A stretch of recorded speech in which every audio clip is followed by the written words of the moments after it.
Shalom, salam sejahtera, selamat pagi, selamat hari Minggu.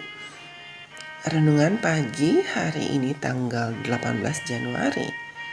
Judulnya Suara Para Malaikat. Ayat inti terdapat di dalam kitab Wahyu 14 ayat 8. Demikian firman Tuhan. Dan seorang malaikat lain, malaikat kedua, menyusul dia dan berkata, sudah rubuh Babel, kota besar itu, yang telah memabukkan segala bangsa dengan anggur hawa nafsu cabulnya. Mari kita dengarkan uraiannya. Kaum penganut ajaran Miller percaya bahwa mereka sedang mengabarkan pekabaran malaikat pertama dari Wahyu 14 ayat 6 dan 7.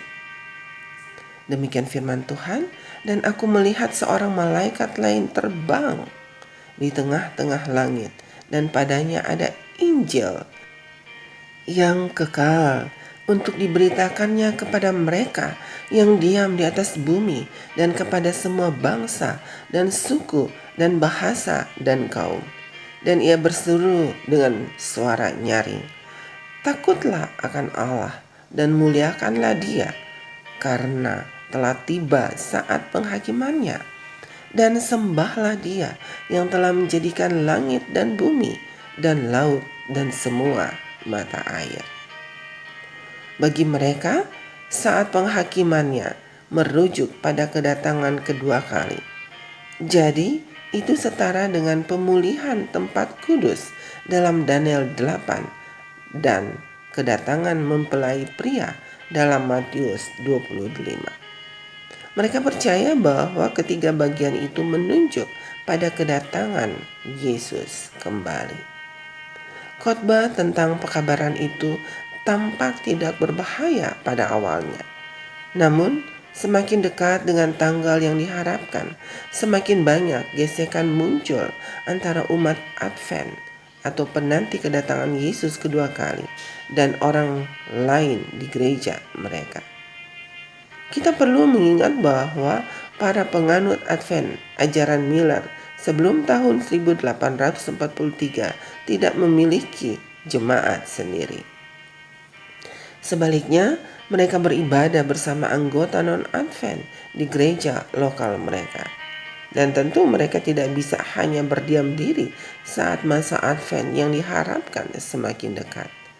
Itulah harapan yang paling dekat di hati mereka.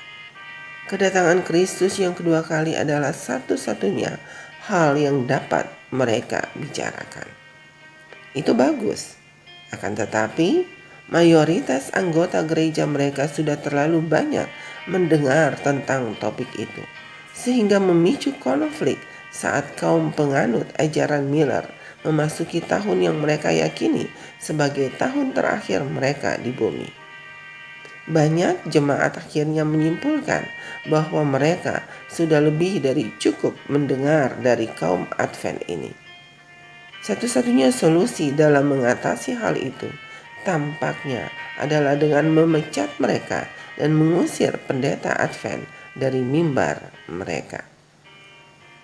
Umat Advent bereaksi terhadap khotbah Charles Fitz tentang pekabaran malaikat kedua. Sudah rubuh Babel dalam Wahyu 14 ayat 8. Pergilah daripadanya, hai umatku, dalam Wahyu 18 ayat 4. Bagi Fitz dan rekan-rekan seimannya, setiap anggota gereja yang tidak menantikan kedatangan Yesus yang segera dianggap benar-benar bingung. Itulah Babel. Saudaraku, pekabaran malaikat kedua memberikan pembenaran teologis bagi umat Advent untuk memisahkan diri dari jemaat awal mereka dan membentuk jemaat sendiri. Yang lebih penting, pekabaran itu memberi mereka kebebasan yang dibutuhkan untuk terus mempelajari Alkitab mereka, sebagaimana Allah menuntun mereka dari pekabaran malaikat kedua ke pekabaran malaikat ketiga dalam beberapa bulan setelah kekecewaan pada bulan Oktober tahun 1844. Jalan kebenaran yang berkembang tidak selalu mulus, tetapi Allah tetap memimpin bahkan saat kita tidak dapat melihat di antara kebisingan dan asap kebingungan duniawi. Saudaraku, demikianlah renungan pagi hari ini. Selamat beraktivitas. Tuhan Yesus memberkati. Amin.